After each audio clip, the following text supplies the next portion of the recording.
Let's see. Let's talk a little bit about the past, the simple past tense. So when we use the simple past tense, we use it for completed actions in the past when the action is already over. So we use the simple past tense to talk about something that started in the past and also ended in the past.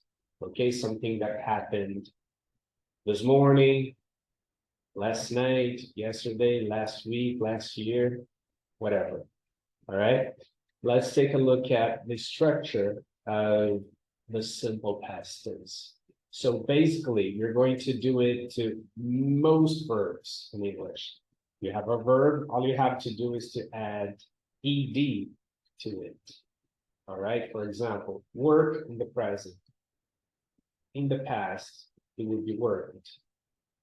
All right. Clean in the present. Cleaned in the past. Basically, that's all you need to do. Just add ed to the end of the verbs. All right, let's see some examples here. So here we have a sentence in the present. I work every day. So this sentence is in the simple present tense because we're talking about something that always happens. All right, I work every day. This is my reality. This is what happens every day in my life. So here we have to use the simple present tense. Now let's take a look at the same verb being used in a past sentence. All right. I worked last night. As I said before, all we have to do is to add ed to the verb. Work, worked, work, worked. I work every day. I worked last night. That's simple, right? I clean my house twice a week. This sentence is in the present, okay, because we're talking about something that always happens. This is my reality. I clean my house twice a week. It always happens. But now let's take a look at a sentence in the past, also using the verb to clean. All right. Look, how do I know that this sentence is in the past? Because here we have the word yesterday indicating that it happened in the past. And we also have ed after the verb clean. All right. So I cleaned my house yesterday. Again, basically, that's what you have to do to most verbs in English. All right. Just add ed to the verb, and that's it. Now let's take a look at the exceptions. All right. We have some exceptions to this rule. When you have a verb that ends with a consonant plus y, instead of just adding ed to the verb, we have to drop the y and then add ied, and not just ed, but ied. Let's take a look at some examples. Let's look at the verb study. Does it end with the consonant and y? Let's see. Okay, d is a consonant. All right. Y, d plus y. Okay, consonant plus y. All we have to do is to drop the y and then add ied to the verb. Studied. You see? IED right here. So let's take a look at an example sentence. We studied all weekend. We studied all weekend. Pay attention. Here we have the verb play. Why didn't I add IED to the verb play? Because it doesn't end with the consonant plus y. It ends with the vowel plus y. You see right here, vowel plus y. So in this case, all we have to do is to follow the general rule. We don't have to drop the y and then add IED to it because it ends with the vowel plus y. All right. Some other exceptions that we have are what we call in English irregular verbs. All right, irregular verbs. They are all exceptions. They don't follow general rule. You're not going to add ed to any of these verbs. All right, let's take a look at some.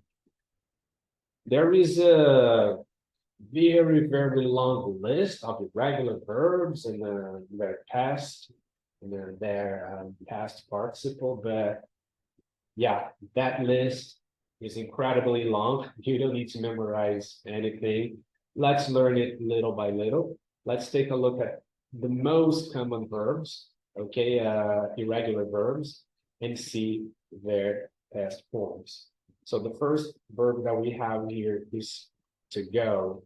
Go. The past of go is went. So these irregular verbs, they don't have like a specific, I don't know, they don't follow any rule. You know what I mean? They don't have a fixed ending, so to say. Some of them change completely. Some of them don't change at all. Some of them change just one letter. You see? Let's take a look at some other. Okay, go, went. Here we have an example sentence. I went to Europe last year. Go, went. The verb to be is also an example of an irregular verb. And the verb to be has two forms in the past. So for I, he, she, it, the past form of the verb to be is was. Example, I was at the park last weekend.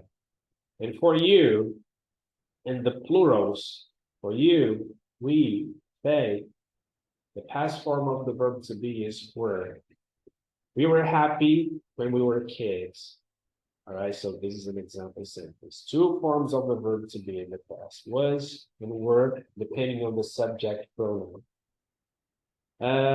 Let's take a look at another example of a regular verb. Eat, ate. You see that the letters are the same, but they change, they kind of change places. Yeah, they come in different places. I ate pizza last night. Eat, ate. Let's take a look at run, the word run. All we have to do is to change one letter. Instead of Q, we have the letter A. Run, ran. So the past of run is ran. I ran on the treadmill this morning. This is just an example sentence. Run, ran. Drive, again, only one letter changes. Instead of I, we have O. Drive, drove. She drove to work today. Have is another example of an irregular verb. Have, had. I had a bicycle when I was a kid. Sing, sang. Only one letter changes again. Sing, sang. She sang karaoke at the party yesterday. The verb to see. The past of see is saw. See, saw. I saw TV all day long yesterday, as an example. Spend. Only one letter changes again. Spend, spent. Only the final letter changes. Instead of D, we have T. I spent last Christmas in my grandmother's house. All right. Now, let's take a look at the interrogative form, how to ask questions using the past, using the simple past tense. Okay, it's very simple. All you have to do, when you don't have the verb to be, okay, pay attention. When you don't have the verb to be as the main verb of the sentence, we have to use an auxiliary verb. And the auxiliary verb for the past is did. Okay, so the structure is quite simple. We put did before the subject of the sentence, and then we use the verb in its base form. What do I mean by base form? It is the verb without to, the infinitive form of the verb without to. This is the form that we can find in dictionaries. All right, this is the form of the verb that we can find in dictionaries. All right, so we don't have to put the verb, we don't have to change the verb into the past when we do that. Whenever you use the auxiliary verb did, you don't need to change the verb anymore. All right. So let's take a look at an affirmative sentence. She went to Canada last month. Let's change this exact sentence into the past. All right. All we have to do again is to put the auxiliary verb did before the subject, which in this case is she, and then finish the sentence. All right. But again, we don't need to change the verb anymore. Instead of saying, did she went to Canada last month? That's wrong. We have to say, did she go to Canada last month? All right. We have to use the verb in its base form. Whenever we use the auxiliary verb did, and we use it in both interrogative sentences, interrogative sentences and negative sentences. Let's take a look at some examples of negative sentences in the past. Again, if the main verb of the sentence is not the verb to be, if it's another verb, we have to use the auxiliary verb did. And when we use the auxiliary verb did, we don't need to change the main verb of the sentence into the past anymore. Okay, so let's see, negative form. The structure is quite simple. We have the subject of the sentence, and then the auxiliary verb did plus not, which we can put together, and then we will have didn't, plus the verb, the main verb of the sentence in its base form. What I mean by base form, it's the infinitive without to, the form of the verb that we can see on dictionaries. All right. So she went to Canada last month. Same sentence. Let's change it into negative.